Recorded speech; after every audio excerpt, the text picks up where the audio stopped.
નમસ્કાર દર્શક મિત્રો, મારી YouTube ચેનલ ફિડલ લાઈફમાં ફરીથી એકવાર આપ સર્વ લોકોનું હાર્દિક સ્વાગત છે।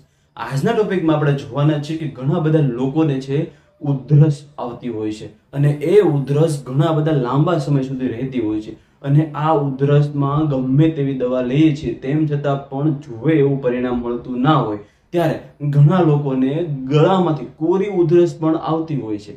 તો આવા સમયે ત્યારે માણસ છે હેરાન પરેશાન થઈ જતો હોય છે, ઉધરસથી ત્રાહિમામ થઈ જતો હોય છે, કેવા ઉપાયો કરવા એ એમને ખબર ના હોય ત્યારે આજે હું તમને એક એવો રામબાણ અક્ષીર ઉધરસ માટેનો એવો જબરજસ્ત ઉપાય બતાવવા જઈ રહ્યો છું જે તમે કરશો તમને 100% એમાં રાહત થશે। એ પેલા મિત્રો હજુ સુધી મારી ચેનલ સબસ્ક્રાઇબ ના કર્યો ચેનલને પેલા સબસ્ક્રાઇબ કરી દેજો, વિડીયો ગમે તો વિડીયોને લાઈક કરજો અને શેર કરવાનું ભૂલતા નહીં।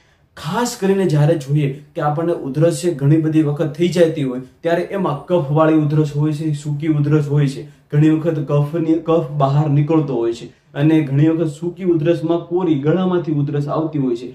આવા સમયે જ્યારે તમને આવી ઉધરસ વધારે પ્રમાણમાં આવતી હોય ત્યારે તમારે શું ઉપાય કરવાનો તમે નોંધી રાખજો। તમે અક્ષીર અને ઘરેલું રસોડાના દ્રવ્યો જ આમાં લેવાના છે। સૌથી પહેલા તમારે લેવાનું છે એક અડધી ચમચી જેટલી હળદર લેવાની છે અને ત્યાર પછી એની અંદર અડધો ઇંચ જેટલો આદુનો ટુકડો અમે છીણીને નાખી દેવાનો છે। ત્યાર પછી એની અંદર 5 થી 10 તુલસીના પાન હોય આપણે એ લેવાના છે અને પછી અડધા ગ્લાસ કે પોણા ગ્લાસ પાણી લઈને એની અંદર આ બધી જ વસ્તુ ઉકાળી નાખવાની છે।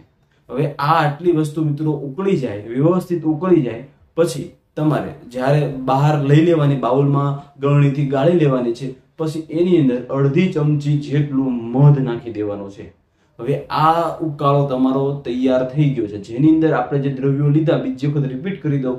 પહેલો આપણે હળદર લીધી અડધી ચમચી, અડધો ઇંચ જેટલો આદુનો કટકો જેને ચીણીને આપણે નાખી દેવાનો છે। ત્યાર પછી આપણે લીધા તુલસીના પાન 5 થી 10 તુલસીના પાન અને અડધો ગ્લાસ જેટલું પાણી। આ આટલી વસ્તુ ઉકાળી નાખવાની અને પછી બહાર એને ગાળી નાખવાની છે। ઠરી જાય પછી એની અંદર મધ ઉમેરી દેવાનું અડધી ચમચી જેટલું।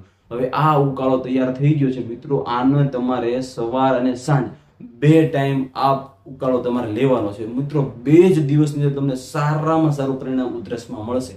3 દિવસ તમે આ પ્રયોગ કરશો તમારી ઉધરસ સાવ ગાયબ થઈ જશે। તો ઉધરસ માટે આ ઉપાય તમે કરજો અને આ વિડીયો તમે બીજાને પણ મોકલો જેથી કરીને જેમને ઉધરસથી તકલીફ થતી હોય, વધારે પ્રમાણમાં વારે ઉધરસ થઈ જતી હોય એમને માટે ખૂબ જ લાભકારક આ ઉપાય છે। તો આવા જ ઇન્ટરેસ્ટિંગ ટોપિક જોવા માટે મારી ચેનલને ફરીથી એકવાર સબસ્ક્રાઇબ કરી દેજો, વિડીયોને લાઈક કરજો, હા શેર કરવાનું ભૂલતા નહીં। ખૂબ ખૂબ આભાર।